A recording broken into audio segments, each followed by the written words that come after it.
अध्याय 3। चंचुला का पाप से भय एवं संसार से वैराग्य। शौनक जी कहते हैं, महाभाग सूत जी, आप सर्वज्ञ हैं।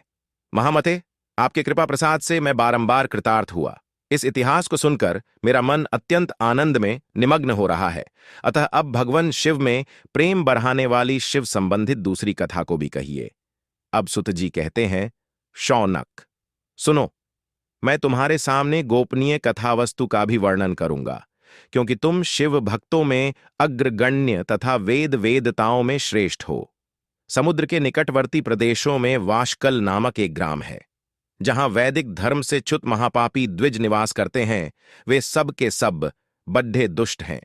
उनका मन दूषित विषय भोगों में ही लगा रहता है। वे न देवों पर विश्वास करते हैं न भाग्य पर।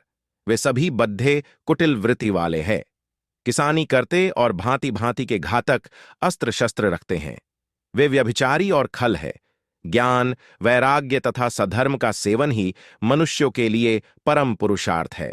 वे इस बात को बिल्कुल नहीं जानते हैं। वे सभी पशु बुद्धि वाले हैं। जहां के द्विज ऐसे बुद्धि वाले हों, वहां के अन्य वर्णों के बारे में क्या कहा जाए।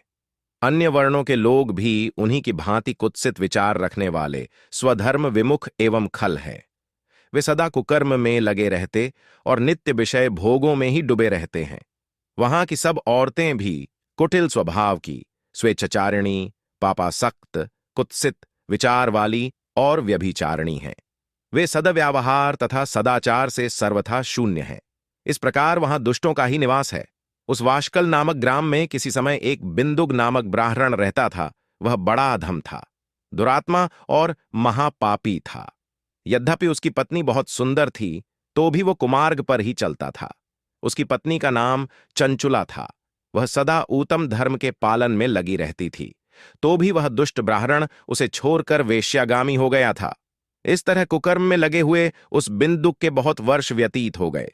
उसकी पत्नी चंचुला काम से पीड़ित होने पर भी, स्वधर्मनाश के भय से क्लेश सहकर भी दीर्घ काल तक धर्म से भ्रष्ट नहीं हुई, परंतु दुराचारी पति के आचरण से प्रभावित हो आगे चलकर वो भी दुराचारणी हो गई।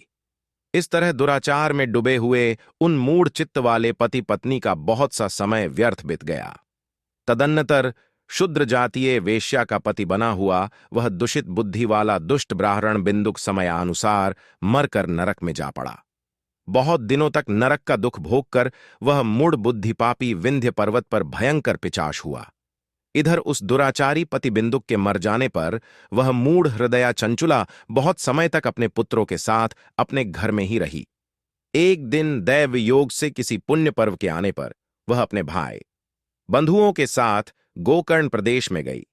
तीर्थयात्रियों के संग से उसने भी उस समय जाकर किसी तीर्थ के जल में स्नान किया।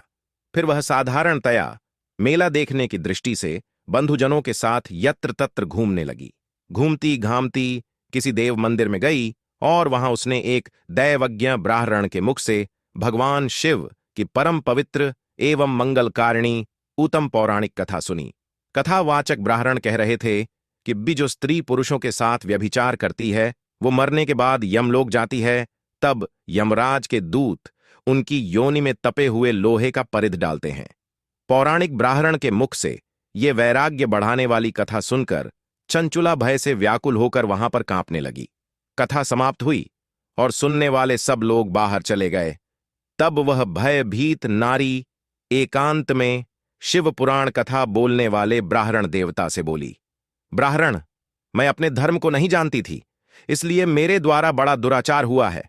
स्वामिन, मेरे ऊपर अनुपम कृपा करके आप मेरा उद्धार कीजिए। आज आपके वैराग्य रस से ओतप्रोत इस प्रवचन को सुनकर मुझे बड़ा भय लग रहा है। मुझे इस संसार से वैराग्य हो गया है। मुझ मूढ़चित्त वाली पापीनी को धिक्कार है। मैं सर्वथा निंदा के योग्य हूं, कुत्सित विषयों में फंसी हुई हूं और अपने धर्म से विमुख हो गई हूं। हाय, न जाने किस किस घोर कष्टदायक दुर्गति में मुझे पड्डी डीएचना पड्ढेगा, और वहां कौन कौन बुद्धिमान पुरुष कुमार्ग में मन लगने वाली मुझ पापिनी का साथ देगा। मृत्युकाल में उन भयंकर यमदूतों को मैं कैसे देखूंगी। जब वे बलपूर्वक मेरे गले में फंदे डालकर मुझे बांधेंगे, तब मैं कैसे धीरज धारण कर सकूंगी। नरक में जब मेरे शरीर के टुकड़े टुकड़े किए जाएंगे, उस समय विशेष दुख देने वाली उस महायतना को वहां मैं कैसे सहूंगी? हाय, मैं मरी गई, मैं जल गई, मेरा हृदय विदीर्ण हो गया और मैं सब प्रकार से नष्ट हो गई, क्योंकि मैं हर तरह से पाप में ही डूबी रही हूं। ब्राह्मण, आप ही मेरे गुरु, आप ही माता और आप ही पिता हैं। आपकी शरण में आई हूं, मुझ दीन अबला पर आप ही उद्धार कीजिए। अब सूत जी कहते हैं, शौनक। इस प्रकार खेद और वैराग्य से युक्त चंचुला ब्राह्मण देवता के चरणों में गिर गई। तब उन बुद्धिमान ब्राह्मण ने उसे कृपापूर्वक उठाया और इस प्रकार कहा, Like, comment, and subscribe.